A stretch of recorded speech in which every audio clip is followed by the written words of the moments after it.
Prepare yourselves to hear the word of the Lord from Galatians chapter 4, beginning with verse 1 through 7. What I am saying is that as long as the heir is a child, he is no different from a slave, although he owns the whole estate. He is subject to guardians and trustees until the time set by his father. So also, when we were children, we were in slavery under the basic principles of the world. But when the time had fully come, God sent his Son, born of a woman, born under the law, to redeem those under the law, that we might receive the full rights of sons. Because you are sons, God sent the Spirit of his Son into our hearts, the Spirit who calls out, Abba, Father. So you are no longer a slave but a son. And since you are a son, God has made you also an heir. Our gospel lesson is taken from Luke chapter 1, verse 1 through 4.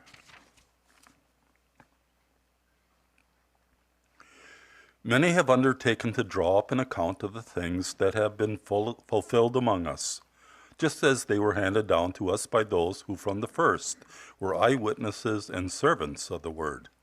Therefore, since I myself have carefully investigated everything from the beginning, it seemed good also for me to write an orderly account for you, most excellent Theophilus, so that you may know the certainty of the things you have been taught. I'd like to invite kids to come.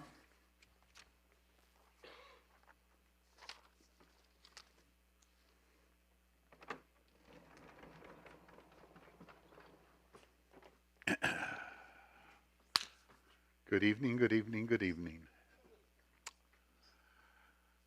Have you ever been to a surprise party? A surprise party is something someone throws for somebody else, but they're not supposed to know they're getting a party. In other words, sometimes people plan a party, let's say for you, but you don't know you're getting a birthday party on Saturday because your birthday's really not till the next Wednesday. And so everybody in your family has to be very secretive, very quiet, or someone will blow it and say, oh, I got your present for you for your birthday party next. And you goof up like that. Well, in life, I want you to understand something about Christmas. And I want you to understand this. Christmas was a lot of work to get done. It didn't just go real smoothly. Tonight's sermon is about how many difficult things happened that tried to spoil Christmas, the birth of Christ, from ever even happening. And Satan was trying to destroy it. The world was trying to keep it from happening. And even King Herod, a couple years later, wanted to kill the baby Jesus if he could. And so all of this stuff is rolled into the Christmas story. And so what I want to preach on tonight is to remind you of not getting too frustrated when things don't turn out quite the way you want them to turn out.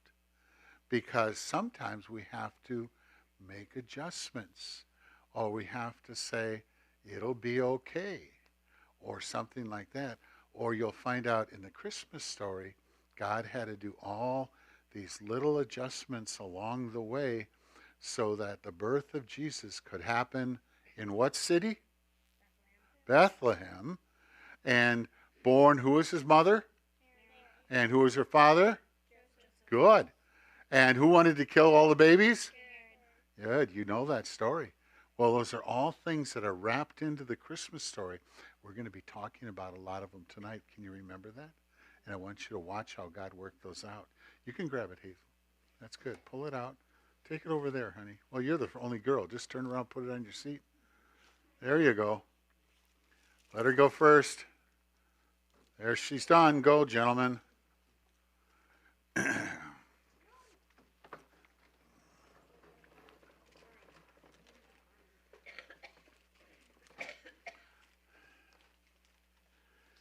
It's surprising sometimes how unpredictable life can be. When Laura sent me that note that she had fallen, and now found out from the doctors who checked her that she has to go back in for additional surgery. That kind of setback is really very painful. It's emotionally difficult. It's physically challenging because I'm not sure all the implications of what they have to do or not do. But we kind of psych ourselves up for surgery, and then we get one of these setbacks, and it can hurt. Not only physically, but it can hurt us emotionally and in other ways. And so that becomes very difficult. That happens in Christmas. It happens at different times. And I think what I wanted to present to you tonight is an awareness of how much God has had to adapt and adjust for his surprise party on the earth, which in one sense wasn't a surprise party at all, because it was proclaimed, I will send a child, a boy child, and he will crush the head of the serpent for well over 6,000 years. And so within the framework of Scripture and the adaptability and stubbornness and sinfulness of men and the wretchedness of inconsistencies among nations and all the rest of the things all stir together in this pot, that you begin to realize God had to continue to work each one of those events out so the prophecies would be fulfilled, so that all of the people involved would do the role and the part they had to play, considering they all had free will. Considering, God didn't make Mary a robot. Yes, sir, whatever you say, sir. She could have said, no, get somebody else. Joseph could have said, I'm not going down to Bethlehem. I'm not marrying that woman. And a lot of other things that we sometimes just take for granted, and we forget how challenging even the circumstances that Jesus dealt with and the circumstances that God functions with in your life and my life. And sometimes we make the assumption that God does not understand, or he's got to only do it a certain way. God has to do it this way. There can't be anything good in someone having to have a surgery a second time. And we put our feelings, our emotions, and our complaints, our attitudes, our fears, our uncertainties into that situation, whether it's our life or the life of somebody else that we love or care about. And so into this kind of conversation, I want you to begin to consider some of the unbelievable things that started to take place in this whole scenario. God had to figure out a way to get John the Baptist born into the world. And he picked Zechariah. Zechariah was a priest. He was there in the temple. An angel appeared to him. Said, Zechariah, you're going to have a son. And he said, God, I think you got it messed up. Okay, I'm an old guy, and my wife, she's really old. And he goes, the angel says, because you didn't believe me, Zechariah, you will not be able to speak. And so we have, right at the beginning of this section in Luke, the whole story of this situation that God had to deal with Zechariah. Now, prior to that, it reads in the same chapters of Luke, at the very beginning there, it said that Caesar Augustus played a role. Caesar Augustus was the mechanism that God used to get the people, Mary and Joseph, from where they were down to Bethlehem, where Jesus had to be born. Because no woman in her right mind wants to take a 99 or a 90-mile walk pregnant, nearly 9 months, okay, or right at the end. I don't think that's what most women would choose to do if they had options. Some of us think she had a donkey.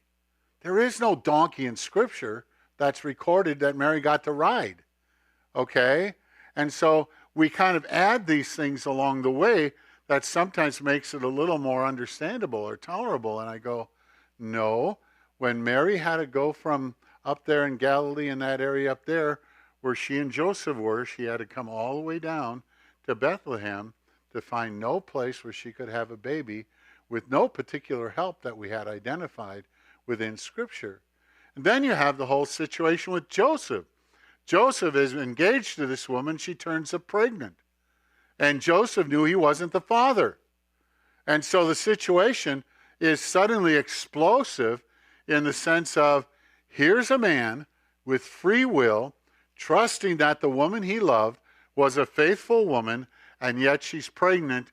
Joseph knew of only one way a woman gets pregnant, and it's not by faithfulness, it's by unfaithfulness, especially if it's not his child. And so at first he wants to divorce her. God has to make an adjustment for this now. Sends the angel to give Joseph the dream. Do not be afraid to marry this woman. She is, pregnant by the Lord's presence or God's work. You can marry her. It's just fine. And so Joseph has to own that, though.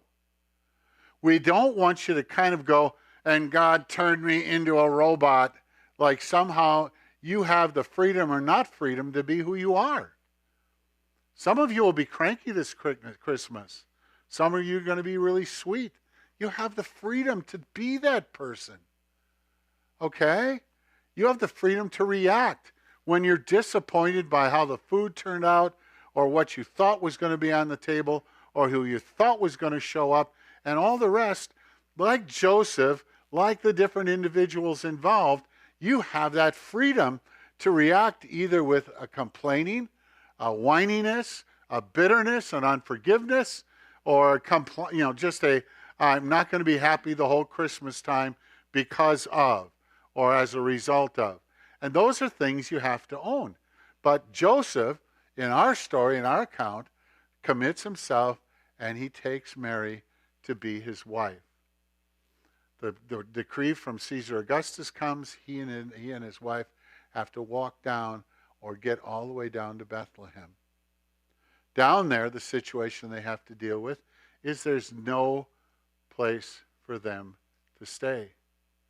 And so you now have that account where Mary and Joseph have been offered something, that there's a manger. It's either under the house, which is the way they would build their houses. They would frequently put the stable right underneath the house, and the animals down below would keep that part of the barn warmish, that would heat the floor of their houses and help keep the people up above warm.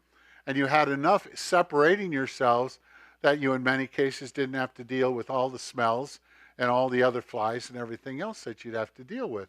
And so into this setting, Jesus is born. He's laid in the manger, and that's the information that we're given. He's wrapped in cloth. Cloth is burial cloth. They didn't get fancy diapers that you could throw away. They wrapped their babies in cloths. If you've ever seen a mummy, that's the kind of cloth they wrapped them in. And those were the kind of baby diapers that we either held, washed, or thrown, depending on how bad the stains were or what it took for them to get it out and all the rest of the things.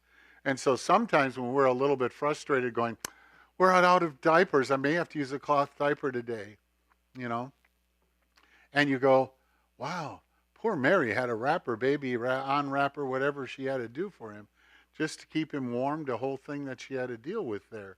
And so we've got this thing coming together, and each person is playing a role, and each person has to fulfill that role properly and completely.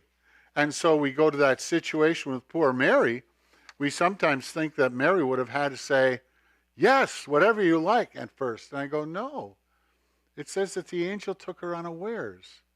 Mary was thinking like a normal 16-year-old girl or so. Well, whatever she happened to be, we know she's relatively young. And how she would be thinking. She's looking forward to a marriage, looking forward to all the implications of all that means. And so suddenly this angel, which takes her by surprise, meets her. And in that particular moment and situation, he talks to her in a way that she doesn't even know how to handle. You're surprising me. You're scaring me. What are you telling me?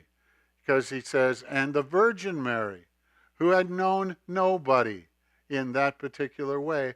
And at that point, she's being told, you are going to be with child, and God is going to bring this child through you into the world. And at first she says, how can that happen? I've been with no one.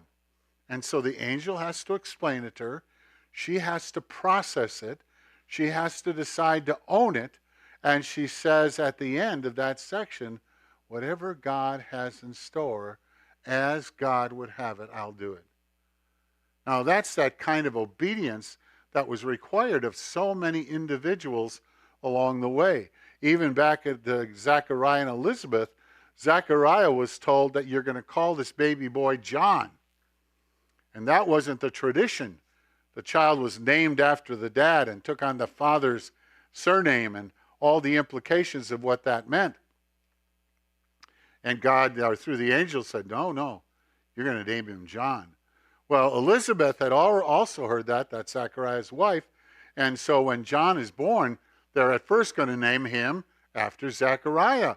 All the in-laws, families, and all that gather around to be supportive of that birth. They're stunned when she says, no, name him John. And at first they go, you can't do that, Elizabeth. You can't. That's not fair. And then Zechariah asks for a piece of stuff to write on, and he writes out there, his name is John. Faithful obedience to God in the unpredictabilities of what each of those individuals had to deal with. See, that's really the lesson that I'm going to ask of you and remind you as you move into your Christmas and through your events of the holiday season. Are you prepared to be as adjustable and adaptable as Mary and Joseph and Zechariah and Elizabeth and all those other things? Who knows what our Herod or what our governmental forces like Caesar will do to us in the unpredictabilities of our lives.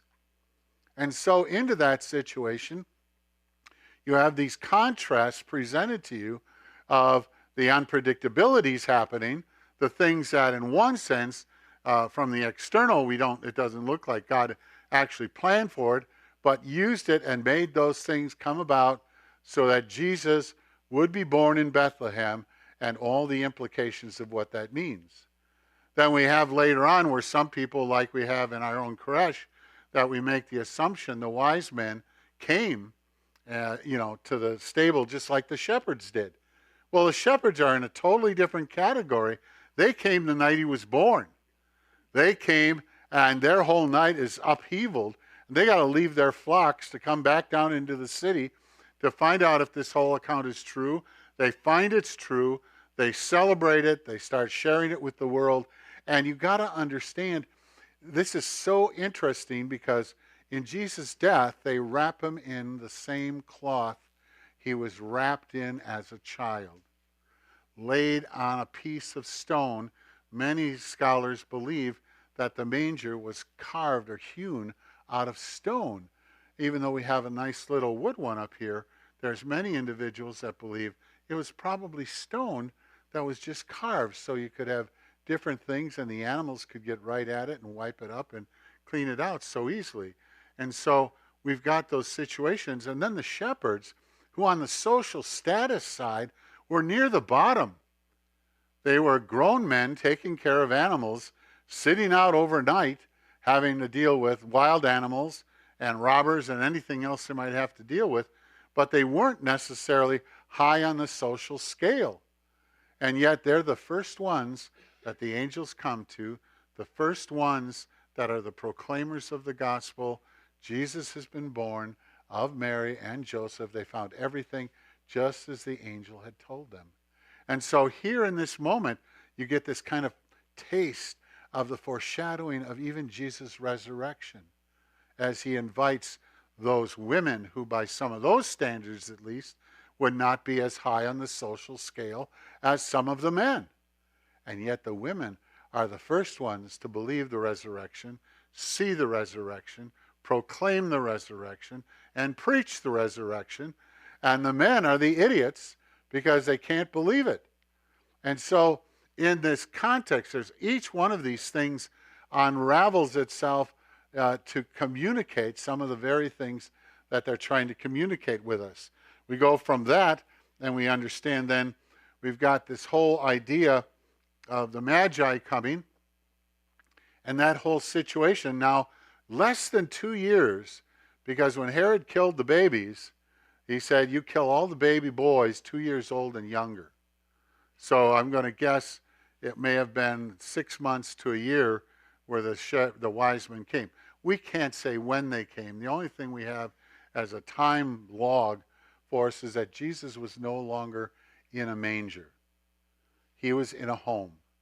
It says they came to the house where he was, and they offered him the gifts, gold, frankincense, and myrrh. And immediately after that, Joseph is commanded, take the woman and the baby, get them out of town, take them down to Egypt. That's like you being told, haul your family down to Mexico. I don't care if you speak Spanish or not. You haul them down to Mexico. And you got to get down there, and the only thing you have guaranteed is the ability to walk. And again, it's not hundreds of miles, but it's not close by any means. And so Mary and Joseph have to leave. The gold, frankincense, and myrrh become the capital that gives them an ability to buy their way out and into Egypt and stay there for several weeks, months, or years, however long it took for the Herod to die. And then the whole thing comes back, and here's Joseph faithfully following what God has asked. You can imagine, God, you didn't tell me when I'd marry this woman I'd have to do all these things. My goodness, this has not been easy. And I go, that's the point. The point is, when you choose to be faithful to God and be obedient to God, it doesn't necessarily get easy. But the accomplishments are overwhelming and world-changing. The same way the birth of Jesus, even though it's bounced around by the wickedness of Herod and all the other things going on, it is still under that hand of God where he moves and pushes and gently guides people who are faithful into the situations he wants them to experience. And so our prayer for those people undergoing all kinds of unpredictabilities this holiday season is let God take you in his hands and move you as you need to be moved through the family crisis, through the situation of difficulty, through something you did not expect, through something you're not sure you can handle. And as God carries you through it, you understand. Can you imagine telling you when you're 9 months pregnant, ladies, you're going to have to walk all the way down to the south side of Chicago. And you better get there fast because we only have so many days to make it there. And you would certainly not enjoy taking your wife down there if you had to walk with her all that distance. I don't mean that as an insult. It's just reality, right? And so that's part of this whole account. And here's God unfolding this story. Here's Luke getting all of these little details, putting them together for us until that point that we begin to understand, even up to the point where Herod kills the babies. God, how can you let Herod do such wretched things? And the answer is that's how much the world hated Jesus, the gospel, the message of God to earth. That's how much it hated Christmas. And it still hates it. One of the motivations they're suspecting of the whole situation in Madison is a hatred for the will of God being revealed through the school and the behaviors. I don't know how that's going to turn out, so don't quote me on that by any means. But the point ultimately is you begin to realize God creates for us this awareness through the Gospel of Luke and in the Gospel of Matthew, the only two Gospels that really have a lot of information and details about the birth of Jesus. And we, from those lessons, need to understand my Christmas may not go the way I predicted. I may get sick. The plane may not be on time. The kids may not be able to show up. Something else may happen along the way. And God says, are you understanding the true Christmas message as you find yourself faithfully submitted to God no matter what the situation is that you're going to have to deal with? Let God use you this Christmas season to do great things with you and in you. And that's that message as we tie it all together and come into this point of Advent. God has this purpose bigger than you can understand that you and I can comprehend. And so whether it's for Laura that we pray or Gary who's had a situation with some sciatica and situations like that right now, and others of you who've got sons or grandsons dealing with pneumonia and certain circumstances, Some that are just in the middle of the throes of life. God steps into this and he says, be faithful. Let me work in the middle of these situations and watch what we together can do. Pray with me if you would. Ah, Lord, how good and gracious you are. How much we need your presence and your love. How much we need your forgiveness and your joy. Come and bless our families. Help us to be as adaptable as we need to be. Help us also to be tough when we need to be tough and sensitive when we need to be sensitive. Give us a unity between husbands and wives and gracious strength that we can hardly account for, and a forgiving spirit, and yet teach us how to stand. Teach us how to be bold. Teach us how to follow your will in every situation that we deal with in life. Come and bless your people here tonight. Pray it in your name, Lord.